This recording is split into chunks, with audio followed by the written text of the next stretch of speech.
आज की कहानी का शीर्षक है भक्ति। एक बार लक्ष्मी और नारायण धरा पर घूमने आए। कुछ समय घूमकर वो विश्राम के लिए एक बगीचे में जाकर बैठ गए।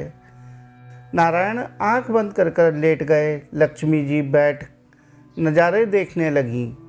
थोड़ी देर बाद उन्होंने देखा एक आदमी शराब के नशे में धुत गाना गाते जा रहा है।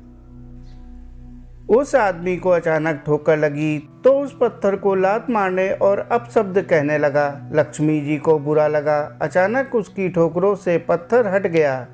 वहाँ से एक पोटली निकली। उसने उठाकर देखा तो उसमें हीरे जवाहरात भरे थे। वो खुशी से नाचने लगा और पोटली उठाकर चलता बना। लक्ष्मी जी हैरान हुई। उन्होंने पाया ये इंसान बहुत झूठा, चोर और शराबी है।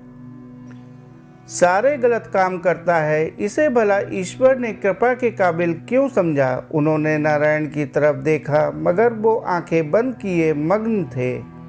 तभी लक्ष्मी जी ने एक और व्यक्ति को आते देखा। बहुत गरीब लगता था मगर उसके चेहरे पे तेज और खुशी थी। कपड़े साफ मगर पुराने थे। तभी उस व्यक्ति के पाँव में एक बहुत बड़ा सूल यानी कांटा घुस गया। खून के फव्वारे बह निकले।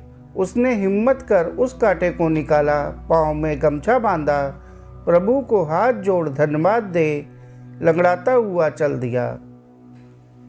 इतने अच्छे व्यक्ति की ये दशा उन्होंने लक्ष्मी जी ने पाया कि नारायण अब भी आंखें बंद किए पड़े हैं मज़े से।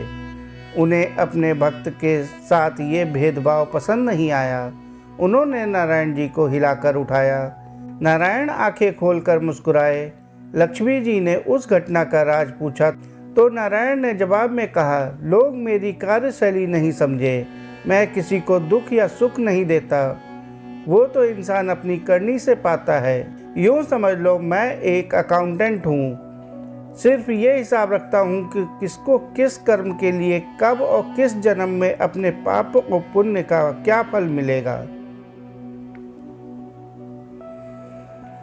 जिस अधर्मी को सोने की पोटली मिली, दरअसल आज उसे उस वक्त पूर्व जन्म के सुकर्मों के लिए पूरा राज्य भाग मिलना था।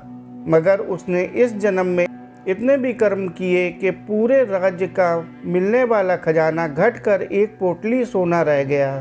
और उस भले व्यक्ति ने पूर्व जन्म में इतने पाप करके शरीर छोड़ा था कि आज उसे सूली यानी फांसी पर चढ़ाया जाना था। मगर इस जन्म के पुण्य कर्मों की वजह से सूली एक सूल में बदल गई।